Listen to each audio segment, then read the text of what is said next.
Hello everyone, welcome to my channel. কি রান্না করিতে আপনাদের সবাইকে স্বাগত। আশা করি আপনারা সকলে ভালোই আছেন। আমি আজ কাতলা মাছের ঝোল রেসিপি আপনাদের সঙ্গে শেয়ার করব, যেটা অনেকে বানাতেও জানেন আর অনেকে বানিয়েও থাকেন, কিন্তু আমি কেমনভাবে বানাবো পুরো ভিডিওটা দেখতে থাকুন। এটা খেতে খুবই স্বাদের হয়ে থাকে আর আপনারা খুবই তাড়াতাড়ি বানাতে পারেন এটা রেসিপিটা। তাহলে চলুন, আমি কাতলা পিস নিয়ে নিয়েছি, আমি 5 থেকে 6 পিস নিয়ে নিয়েছি। পিসটা একটু ছোট বড় আছে, কোনো অসুবিধা নেই, আপনারা আপনাদের হিসাবে নিতে পারেন, বড় পিস নিতে পারেন, ছোট পিস নিতে পারেন, ঘরে যেটা আছে ওটা দিয়েও বানাতে পারেন আপনারা। তো এটা আমি বানাচ্ছি। কাতলা মাছের পিসটা আমি এখন সাইড করে দেবো। তো মাছটা আমি দেখিয়ে দিলাম, মাছটা এখন সাইড করে দিলাম।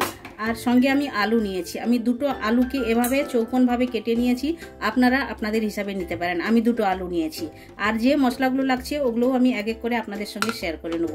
এই যে দেখুন, একটা আমি তেজপাতা নিয়েছি, 1/2 টেবিল স্পুন হলুদ গুঁড়ো নিয়েছি, 1 টেবিল স্পুন আমি নিয়েছি লঙ্কার গুঁড়ো, 1 টেবিল স্পুন নিয়েছি ধনে গুঁড়ি, 1/2 টেবিল স্পুন নিয়েছি জিরা গুঁড়ি।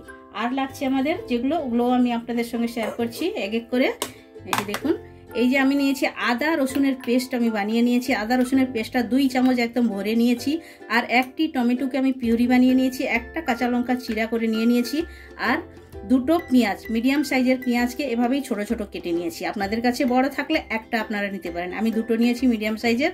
তাহলে চলুন গ্যাসের কাছে যাওয়া যাক। প্রথমে মাছগুলো ফ্রাই করে নেব। গ্যাস চালু করে আমি কড়াই বসিয়ে দিয়েছি, আর কড়াইয়ের মধ্যে তেলও দিয়ে দিয়েছি। আর তেলটা ভালোভাবে গরম হয়ে গেছে। তো একটু তেলটা ভালোভাবে গরম করে নিতে হবে, কারণ কড়াইতে তেল ভালোভাবে গরম না হলে মাছটা নিচে লেগে যাওয়ার সম্ভাবনা থাকে। তাই জন্য ভালোভাবে তেলটাকে গরম করে নিতে হবে। তাহলে দেখুন, তেলটা ভালোভাবে গরম করে নেওয়া হয়ে গেছে। এখন আমি একটা একটা করে মাছের পিস ছেড়ে দেব। তো মাছগুলো ভালো করে ফ্রাই করা হয়ে গেছে, এখন আলাদা বাসনের মধ্যে তুলে নেব। মাছগুলো ভেজে তুলে নিয়েছি, এখন আলুটা ফ্রাই করে নেব। তো আলুটা ফ্রাই করার জন্য স্বাদ মতো লবণ দিয়ে দেবো, আর দিয়ে দেবো হলুদ গুঁড়ো দিয়ে দিলাম।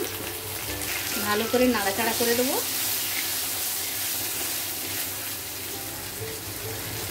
আর একটা ঢাকনা লাগিয়ে দেবো, আলুটা তাহলে হাফের বেশি সেদ্ধ হয়ে যাবে।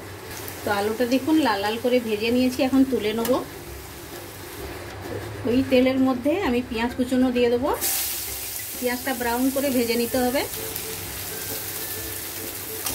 ভালো করে এপিট ওপিট করে পেঁয়াজটা ভেজে নেব। আর পেঁয়াজটা তাড়াতাড়ি ভাজার জন্য আমি স্বাদ মতো লবণ অ্যাড করে দেবো। লবণটা এখনই দিলাম, এরপরে আর দেবো না। তো একটি তেজপাতা যে রেখেছিলাম এটাও দিয়ে দেবো। তো পেঁয়াজটা হালকা হালকা ভাজা হয়ে গেছে, এখন আদা রসুনের যে পেস্টটা আমি বানিয়ে রেখেছিলাম এটা অ্যাড করে দেবো। দিয়ে ভালো করে নাড়াচাড়া করবো, কষিয়ে নেবো। তো আদা রসুনটা ভালোভাবে ভেজে নিয়েছে, সাইডে তেল ছেড়ে দিয়েছে।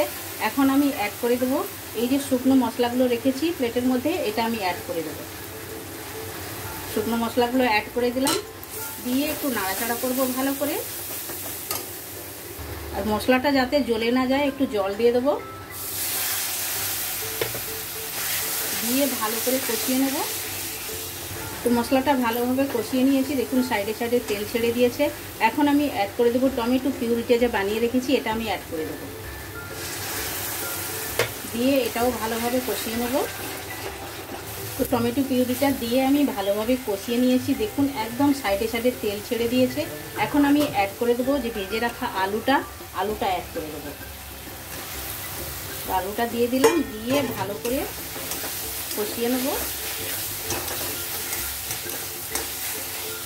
আলুটা দিয়ে দেখুন ভালোভাবে কষিয়ে নিয়েছি, এখন জলটা অ্যাড করে দেবো। মাপ মতো জল দেবো, একটু জল দিয়ে একটু নাড়াচাড়া করবো, তারপরে জল আরও অ্যাড করব আমি। তো জলটা আমি অ্যাড করে দিয়েছি। দেখুন যতটা আপনারা জল জুস খেতে চান ওই হিসাবে আপনারা জল দিবেন, কারণ আলুটাও সেদ্ধ হবে, তাই জন্য ওই হিসাবে আমি জল দিয়েছি। কালারটা দেখুন কতটাই সুন্দর হয়েছে দেখতে।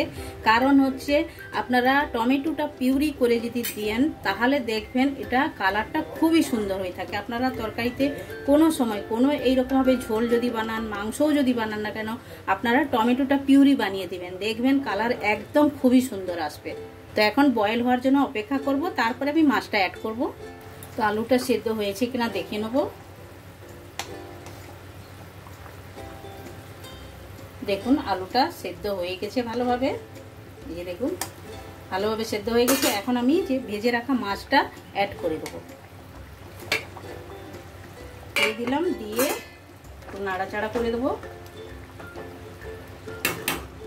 তো এটা একদম রেডি হয়ে গেছে। এখন আমি লাস্টে দিয়ে দেবো 1/2 টেবিল স্পুন গরম মশলার গুঁড়ো দিলাম, আর দিয়ে দেবো এটা ধনে পাতা। একটু নাড়াচাড়া করে দেবো, দিয়ে স্ট্যান্ডিং টাইমে রাখবো। তারপরে আমি প্লেটিং করে আপনাদেরকে দেখাচ্ছি। এটা একদম রেডি হয়ে গেছে, দেখুন।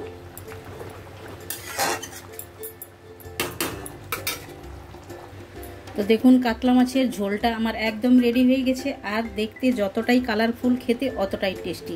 আপনারা বাড়িতে এভাবেই একবার ট্রাই করতে পারেন। আমি যেভাবে বানালাম এভাবে একবার ট্রাই করুন, দেখবেন এটা খেতে খুবই সুস্বাদু হয়ে থাকে। আর বানানো তো একদম ইজি, যে কেউ বানাতে পারে বাড়িতে। আর এটা গরম গরম রাইসের সঙ্গে একদম জমে যাবে। আপনারা বাড়িতে বানিয়ে খেয়ে দেখুন কেমন লাগে আপনাদের। আর কমেন্ট সেকশনে গিয়ে কমেন্ট করে আমায় বলুন এই রেসিপিটা আপনাদের কেমন লেগেছে। ভালো লেগে থাকলে লাইক শেয়ার কমেন্ট করবেন। আর যারা এখন নতুন চ্যানেলটি সাবস্ক্রাইব করেনি, প্লিজ চ্যানেলটি সাবস্ক্রাইব করে নেবেন। সাইডে বেল আইকন অবশ্যই প্রেস করবেন, তাহলে নিত্য নতুন রেসিপি আপনারা সঙ্গে সঙ্গে দেখতে পাবেন। আবার দেখা হচ্ছে নতুন কোনো রেসিপির সঙ্গে। সবাই ভালো থাকবেন, সুস্থ থাকবেন। আপনারা আপনাদের কিমতি টাইম আমায় দেওয়ার জন্য আপনাদেরকে অনেক অনেক ধন্যবাদ।